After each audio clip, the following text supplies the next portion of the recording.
Halo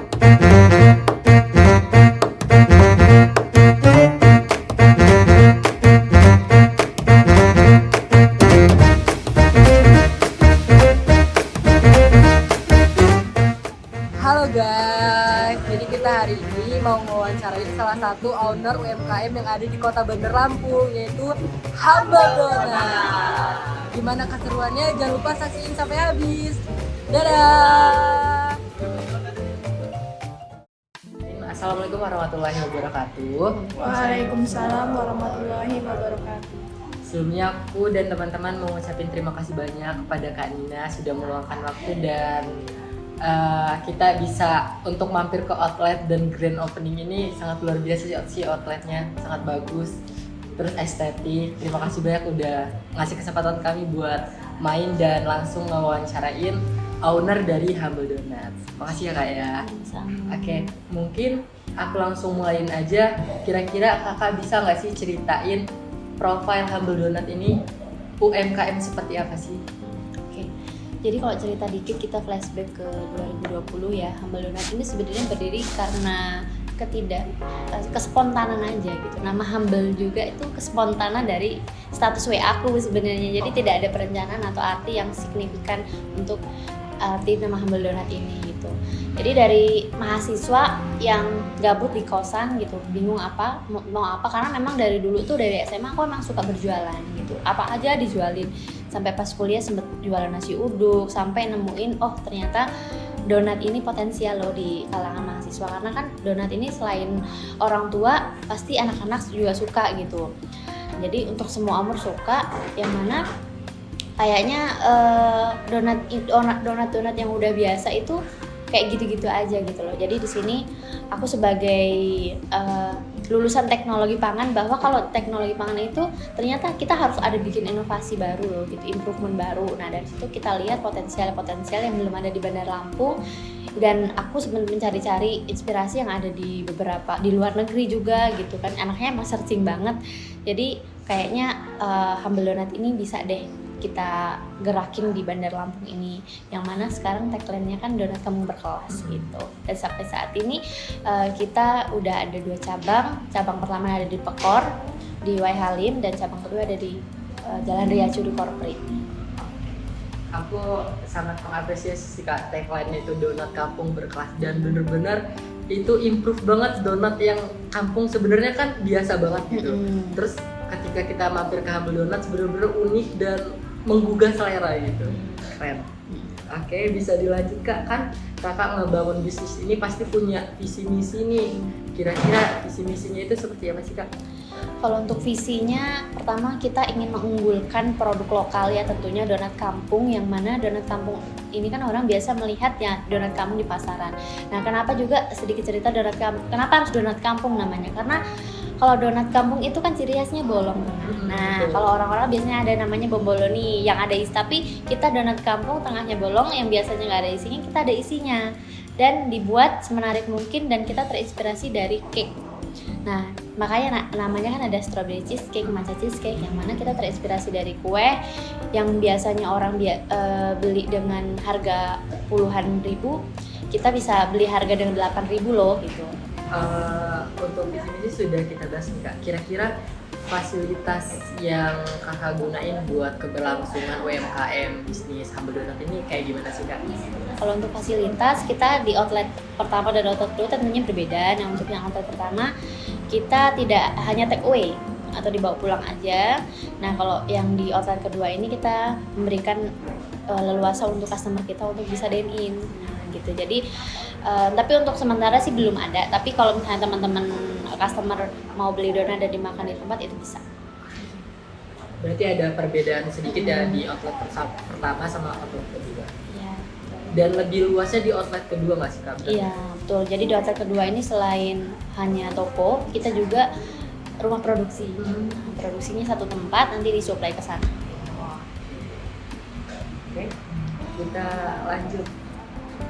Kan tadi kakak bahas udah buka 2 outlet nih, pasti jumlah karyawannya ada sekian. Boleh nggak sih Kak di-spill jumlah karyawannya ada berapa gitu? Kalau sekarang ya per hari ini itu sekitar 12 karyawan. 12 karyawan, ada yang di sana 2, di sini ada 10. Berarti banyak di sini. Banyak di sini karena kan produksi di sini. Gitu. Tapi sebelum outlet ini dibangun, di outlet pertama ya produksinya? Iya, outlet pertama karena sebenarnya buka cabang itu karena ada masalah. Masalahnya apa? Karena kita harus produksi dengan kapasitas yang besar, sedangkan di sana area produksinya tidak bisa menampung area yang besar, sehingga kita daripada kita nyewa rumah produksi, lebih baik kita sekali jualan. Gitu. Makanya itulah terbitnya. Jadi sebenarnya buka cabang itu bukan berarti kita pengen menaikkan omset atau pengen dikenal lebih luas. Sebenarnya itu juga gitu. Tapi salah satunya adalah karena ada kendala, misalnya di outlet 1, jadi yang mengharuskan buka cabang. Berarti karena ada masalah itu bangun outlet kedua sekaligus buat rumah Produksi, Oke, gitu. nice. Ide yang bagus juga sih kak. Oke, kita lanjut. Boleh nih spill pendapatannya? Boleh lah. Pendapatan per hari atau per bulan nih? Per hari boleh, per bulan boleh. Kita sebenarnya kalau nggak mau spill sih sebenarnya. Tapi untuk kalian nanti bisa prediksi aja kira-kira kalau dalam satu hari itu kita menjual sekitar 500 sampai 1000 donat itu per harinya. Nah, nanti diakumulasikan aja per bulannya dan hitung aja dalam satu. Kita paling murah donatnya 5.000. Nah, kita rata-rata sih di harga 7 sampai 8.000 itu yang sering terjual. Jadi akumulasiin aja kita jual 500 sampai 1.000 pieces per hari. Tuh, kalau untuk spill nominalnya enggak deh.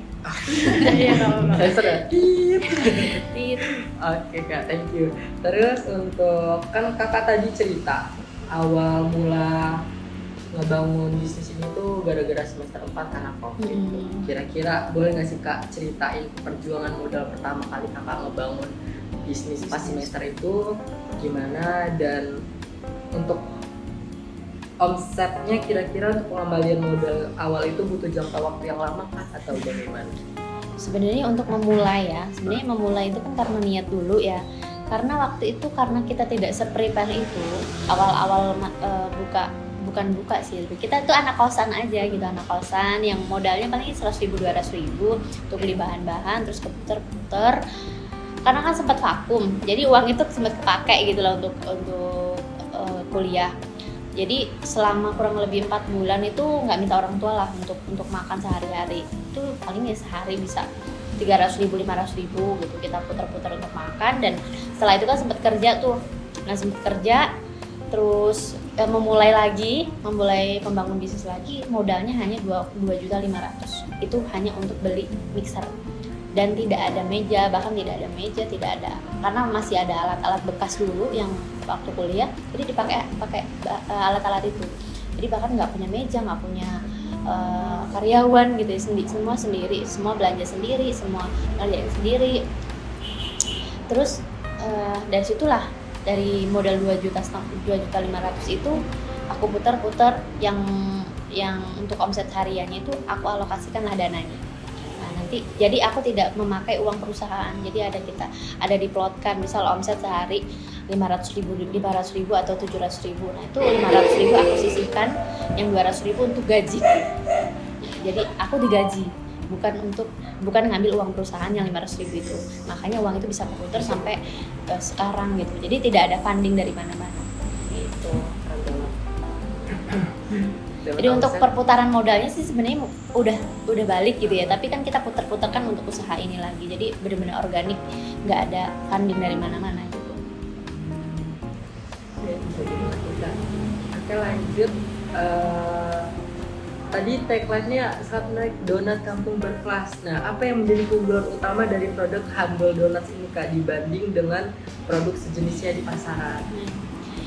Dibandingkan produk sejenis di pasaran, ya itu tadi ya, kita kan ngambil konsep donat kampung. Karena donat kampung ini donat yang bolong gitu, bukan bomboloni, tapi donat bolong ini donat ada isinya.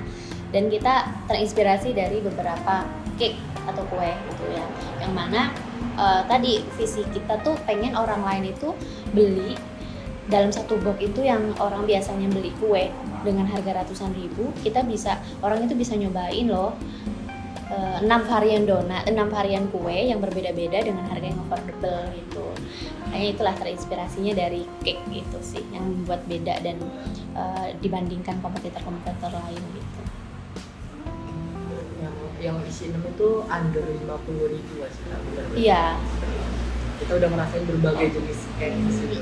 Gitu, dan dengan harga yang di bawah 50.000 orang udah nyobain beberapa jenis cake loh gitu. Tapi kita juga tidak membuang varian-varian yang klasik, yang kan semua orang tuh nggak semua suka yang modern gitu, kekinian. Kadang orang tua tuh lebih suka yang klepon gitu, yang mesis, yang gula-gula gitu. Jadi itu tetap ada varian itu basicnya. Ini salah satunya ya? Iya, ini salah satunya. Yang bener-bener kampung ya, kampung kayak gini bentuknya gitu.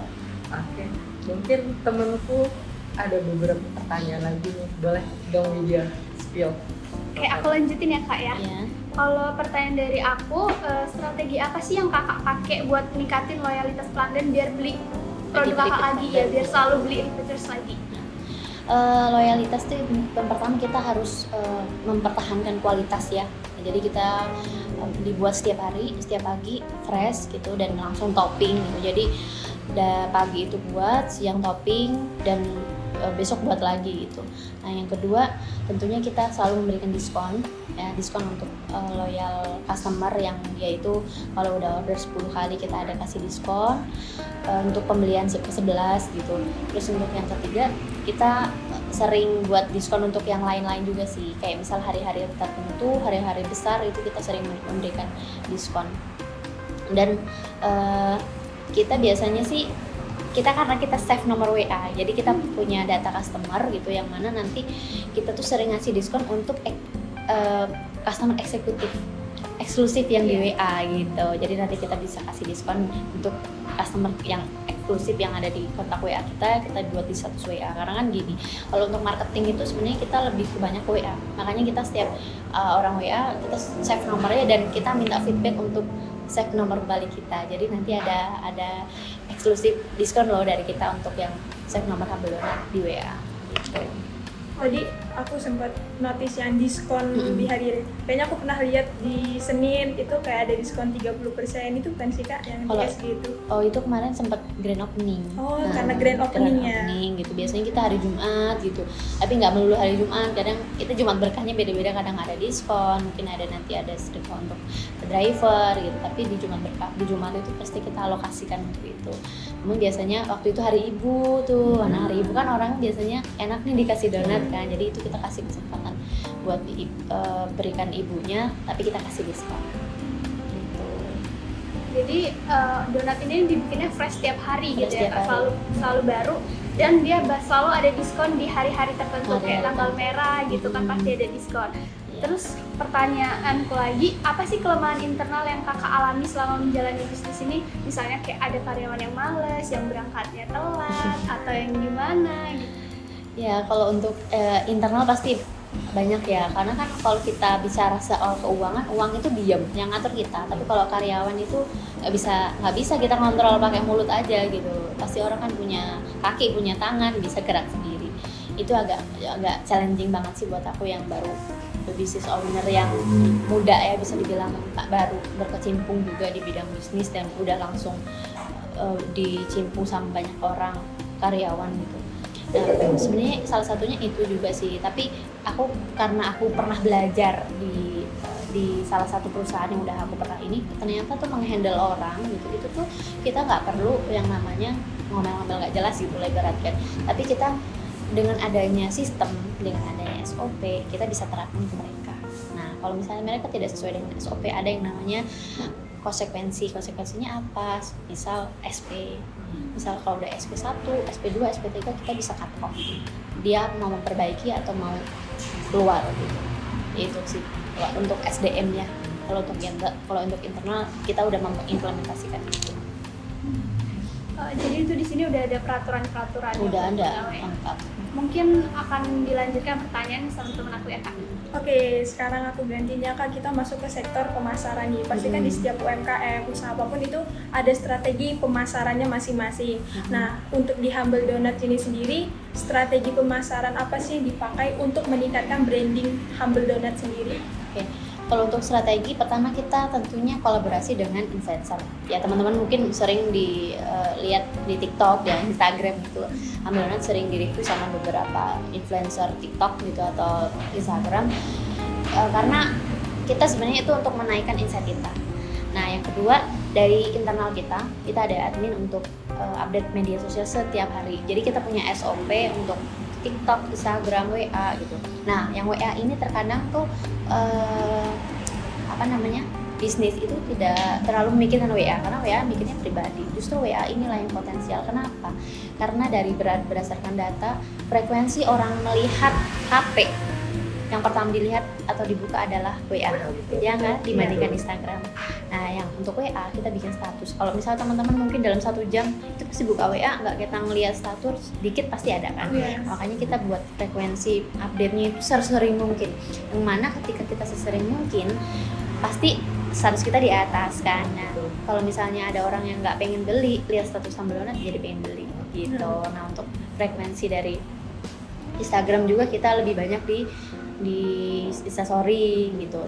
Kalau untuk feed kita setiap hari, tapi nggak sesering di Instastory gitu. Kadang kan orang feed itu nggak kelihatan ya gitu. Kadang harus dibuka profilnya dulu baru ini. Tapi yang di situ ketika kita buka profil ada informasi dari cara ordernya seperti apa, ketahanan produk seperti apa. Makanya kalau teman-teman buka Instagram Humble Donut langsung ada nih daya tahan produknya kan, karena kita kan orang buat oleh-oleh atau buat ngasih orang gitu kan, yang orang jauh yang emang butuh waktu perjalanan yang jauh. Itu sih untuk ini. Sama di TikTok sih, kita TikTok ada upload setiap hari. Kalau di aplikasi TikTok itu kakak ngelakuin yang, kalau sekarang kan lagi musimnya live TikTok gitu. Apa di Humble Donut tuh melakukan pemasaran melalui live TikTok juga kak? Kalau untuk live TikTok belum sih. Belum. Nah, karena kita bingung juga, karena kita nggak bisa jualan keluar kota kan gitu. Yang live TikTok itu kan bisa jadi dari luar kota gitu. Cuman kebanyakan orang-orang tuh pengen ini sih, pernah suka buka kursus gitu. Cuman kita nggak mau lah soal buka kursus itu, karena di TikTok itu banyak yang minta buka kursus karena memang bikin donat ini sesulit itu sebenarnya gitu. Kalau saya sendiri pribadi mau ngambil peluang itu, mungkin ada Humble Donut kedua di lain kota gitu loh. Nah, kita mengantisipasi hal itu. Oke, lanjut ya kak, kita masuk ke aspek operasionalnya. Nah, kalau kita selama operasional Humble Donut itu kan pasti ada, kita hindari masalah-masalahnya kak. Misalnya itu kayak stok donat yang tidak terjual pada hari ini, itu dikemanakan stoknya. Dan untuk ngelakuin hal itu, Nina melakukan hal apa untuk meningkatkan operasional sendiri? Jadi kalau untuk donat yang tidak habis gitu, karena kan pertama teman-teman bisa lihat ke belakang, kita tuh sistemnya tidak dipajang di etalase pertama. Jadi benar-benar fresh, dibuat made by order. Ketika ada order baru dibuat. Karena pertama kita ada fillingnya terbuat dari susu, nggak bisa tahan lama. Terus ada buahnya juga kan nggak bisa tahan lama. Nah, jadi untuk stok donat yang tidak habis untuk ketika sudah ditoping pasti nggak ada, karena sistem made by order. Tapi stok donat yang nggak habis itu biasanya kita buat, ini produk baru kita buat dari stok donat yang nggak habis nih. Udah tadi salah. Nah, ini bagelen namanya. Tau kan bagelen donat biasanya roti kering itu. Nah, tapi versi donatnya. Jadi tidak ada waste, kita zero waste. Wow, keren. Ini salah satu produk kita. Itu sih yang gitu. Jadi kalau misalnya nggak habis berapa box gitu ya, kita buat ini, kita bisa recycle lagi, kita ada nilai jual lagi kan. Orang pada suka juga, nanti dicobain aja. Berarti nggak ada produk yang dibuang secara mubazir ya kak? Ada. Jadi nol sampah. Ya, zero waste. Kalau ketahanannya ini berapa kak? Kalau ini kan keringnya kita oven sampai kadar airnya tuh habis ya, itu sekitar bisa 1 bulan 2 bulan. Banyak. Lumayan. Lama ya. Produksinya juga di sini juga. Di sini juga. Gitu. Oke, mungkin pertanyaan aku sekian, bisa dilanjut sama Nathan. Oke baik kak, selanjutnya kita bakal ngebahas operasional yang ngalihin bisnis kita ini. Jadi untuk ngikutin tren masa kini kan, teknologi apa yang kakak sudah manfaatkan untuk menjalani bisnis kakak ini? Kan misal yang sudah saya tahu ini kan, kakak ini marketingnya bisa lewat Instagram, WhatsApp, atau mungkin kakak sudah nyoba untuk join ke marketplace kayak TikTok Shop. yang sekarang tuh udah jadi Tokopedia ya, atau mungkin kakak juga sudah join ke marketplace kayak Shopee gitu. Kalau untuk itu belum ya. Kalau untuk kita memanfaatkan marketplace kayak Shopee, Tokopedia itu belum, karena kita memang produk lokal yang hanya bisa dibeli untuk masyarakat lokal yang langsung gitu. Karena kita tidak bisa di packing. Mungkin untuk next akan buat untuk ini. Gitu. Karena kan kita kadang kalau ini kan ya kadang sih sebenarnya di toko juga habis gitu. Kalau misalnya kita bisa produksi banyak dan ya kita harapannya nggak ada donat sisa gitu kan, habis semua. Cuman kalau donat sisa sih bisa kita buat ini. Kalau misalnya ini kita bisa ekspor untuk keluar kota, bisa kita jualin dan memanfaatkan teknologi yang ada, mungkin bisa. Gitu. Tapi untuk sekarang belum ada manfaatin yang Shopee, teknologi Tokopedia gitu belum. Jadi kedepannya bakal coba untuk join ke marketplace di kancah nasional. Iya. Kalau misalnya kapitalnya udah proper.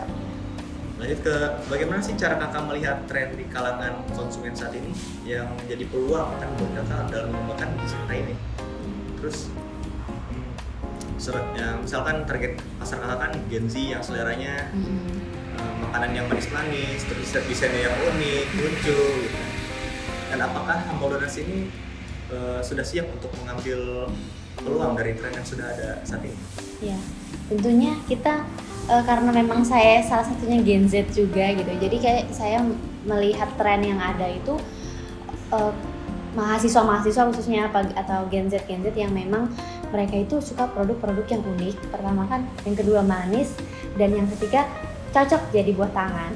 Nah gitu, karena kan mungkin teman-teman mahasiswa sendiri juga merasakan ketika kita ada teman yang sidang atau teman yang seminar itu lebih baik kita kan dengan budget yang pas-pasan gitu kan, kalau mahasiswa kosan kan.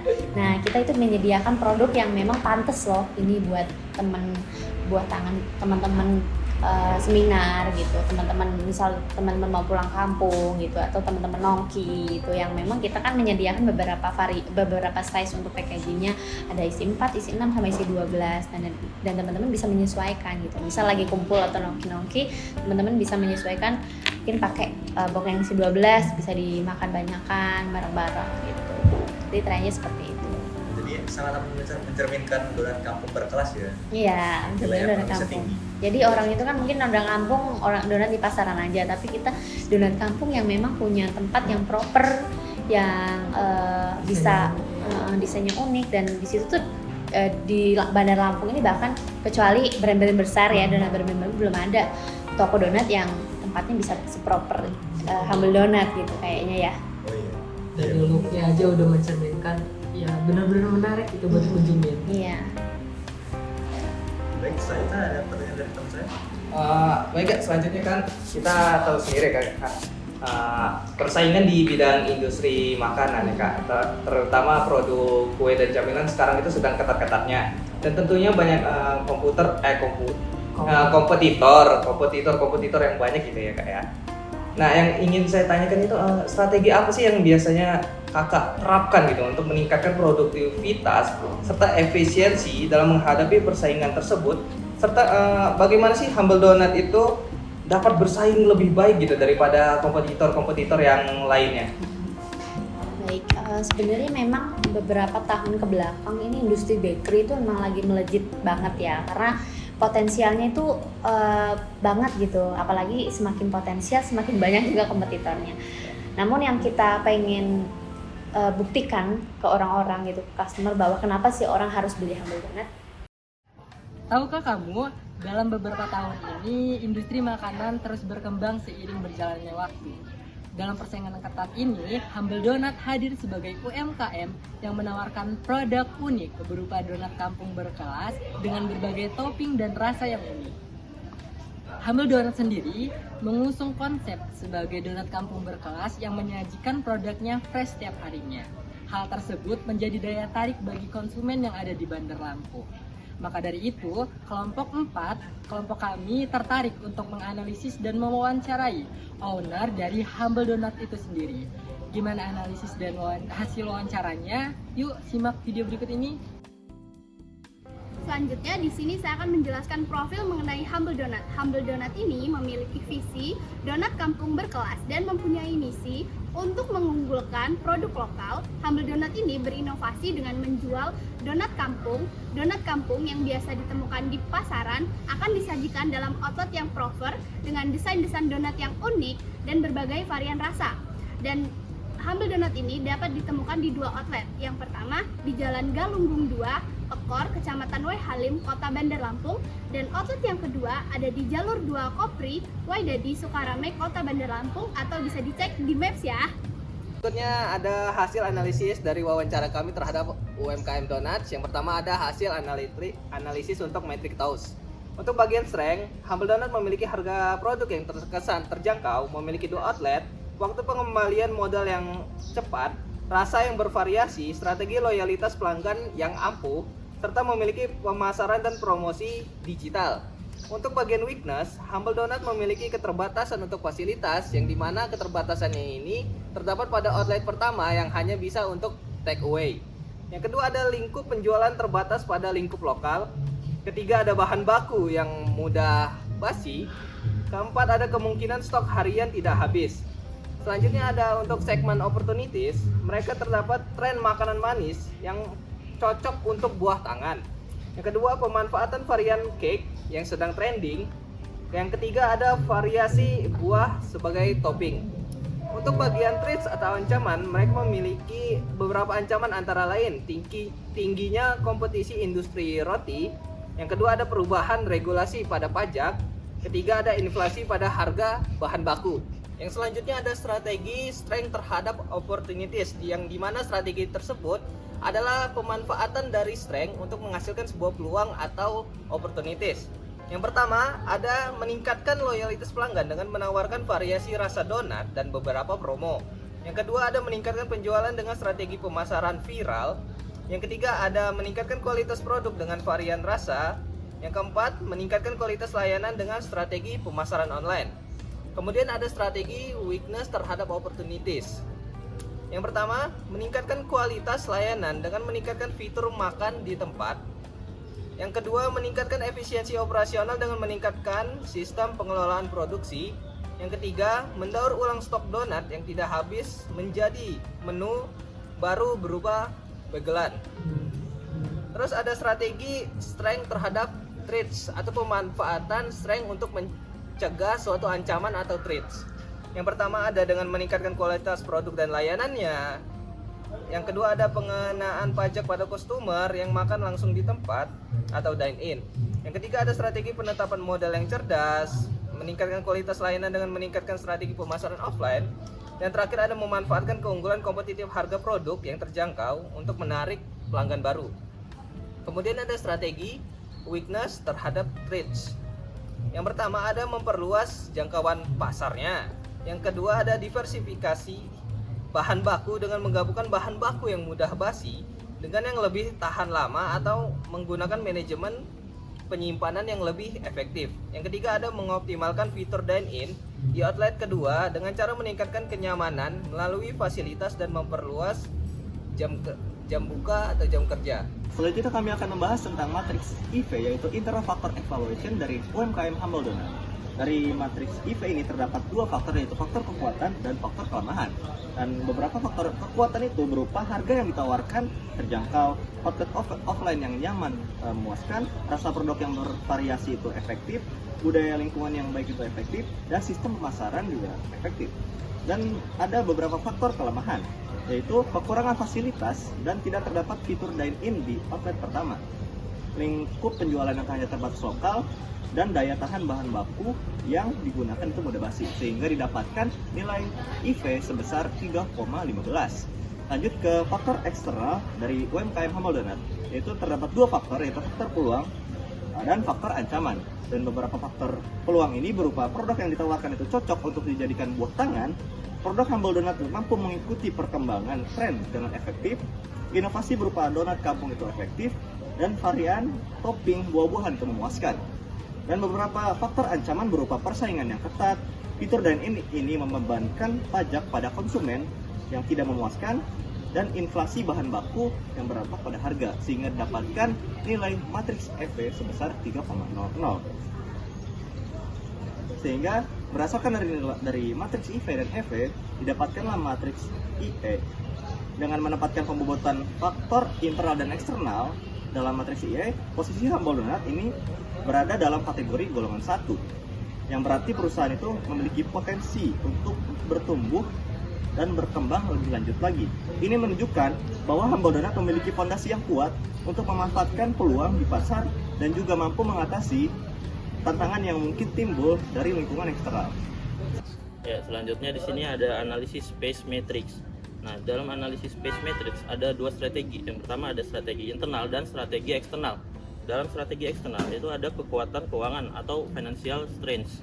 Dalam faktor-faktornya yaitu ada profitabilitas, likuiditas, cash flow, skala ekonomi, working capital, jumlah, dan rata-rata. Dan di dalam kekuatan keuangan atau financial strength ini rata-ratanya adalah 4,4. Dan selanjutnya di sini ada keunggulan bersaing kompetitif atau advantage. Ya, faktor-faktornya yaitu ada kualitas produk jasa, loyalitas pelanggan, pangsa pasar, pengetahuan teknologi, pemanfaatan kapasitas, jumlah, dan rata-rata. Dan di sini terdapat rata-ratanya min 2,4. Nah, selanjutnya dalam strategi eksternal di sini ada stabilitas lingkungan, environmental stability atau ES. Dalam faktor-faktor stabilitas lingkungan ini ada variabilitas permintaan, tingkat inflasi, perubahan teknologi, jangkauan harga, barriers to entry, jumlah, dan rata-rata. Dan di sini dalam stabilitas lingkungan ini rata-ratanya berjumlah min 2,4. Selanjutnya kekuatan industri. Kekuatan industri, faktor-faktornya yaitu potensi pertumbuhan, potensi keuntungan, kestabilan keuangan, produktivitas, penggunaan sumber daya, jumlah, dan rata-rata. Dan rata-rata dari kekuatan industri ini yaitu 4,8. Selanjutnya di sini ada hasil gambar space matrix ditampilkan pada gambar ini, yaitu dari tabel 3 dan gambar 3 space matrix Humble Donuts di atas. Diketahui bahwa koordinat vektor arah pada sumbu X adalah 2,4 dan pada sumbu Y adalah 2. Hasil ini menunjukkan bahwa perusahaan yang berada pada kuadran agresif, dalam kuadran ini perusahaan memiliki posisi yang kuat untuk memanfaatkan kekuatan internalnya, yaitu strategi yang sesuai untuk digunakan antara lain yaitu penetrasi pasar, pengembangan pasar, pengembangan produk, integrasi ke belakang, integrasi ke depan, integrasi horizontal, dan diversifikasi horizontal. Berdasarkan kondisi perusahaan, strategi yang dapat diterapkan adalah penetrasi pasar, pengembangan produk, dan integrasi ke belakang. Baik teman-teman, kita akan membahas tentang matriks BCG. Kita mengambil 3 perusahaan atau UMKM yang menjadi kompetitor dari Humble Donut. Yang pertama ada Bakers King, Donat Madu, dan Donat Si Bungsu. Untuk pendapatan kita mengambil di 2 bulan, yaitu Maret dan April. Pendapatan Humble Donut di bulan Maret itu mendapatkan 168 juta dan di bulan April 300 juta. Sedangkan di Bakers King di bulan Maret pendapatannya 300 juta dan di April itu 400 juta. Donat Madu di bulan Maret itu ada 52.500.000 dan di bulan April itu 68.500.000. Dan terakhir, kompetitor dari Donat Si Bungsu itu pendapatannya di bulan Maret 200 juta dan di April itu 230 juta. Pertumbuhan pasarnya itu selama 1 bulan di Humble Donut itu mendapatkan 79%, Bakers King itu 33%, Donat Madu itu 30%, dan Donat Si Bungsu itu 15%. Nah, pangsa pasar yang kedua atau bulan kedua itu Humble Donut mendapatkan 30%, Bakers King itu 40%, Donat Madu itu 7%, dan Donat Si Bungsu itu mendapatkan 23%. Sehingga kompetitor tertinggi dari Humble Donut itu ada di Bakers King memperoleh 40%. Berdasarkan hasil matriks BCG yang didapatkan, Humble Donut itu berada di posisi question marks, yang artinya untuk kedepannya Humble Donut itu memiliki peluang yang besar untuk tumbuh dalam pasar yang berkembang pesat, mengingat produk Humble Donut ini sudah dikenal di berbagai wilayah termasuk di Bandar Lampung. Sekian. Baik, selanjutnya kami akan memberikan saran dan masukan untuk UMKM Humble Donut. Yang pertama, Humble Donut harus meningkatkan jangkauan pemasaran dan penjualan. Yang kedua, Humble Donut harus mengoptimalkan fitur dine-in dengan cara meningkatkan kenyamanan melalui fasilitas dan memperluas jam kerja. Yang ketiga, meningkatkan pelatihan kinerja karyawan melalui pembinaan dan pelatihan yang terarah. Halo, video presentasi dari kelompok kita, dari hasil wawancara kita cukup sampai di sini dulu ya teman-teman. Kapan-kapan lagi. Dadah.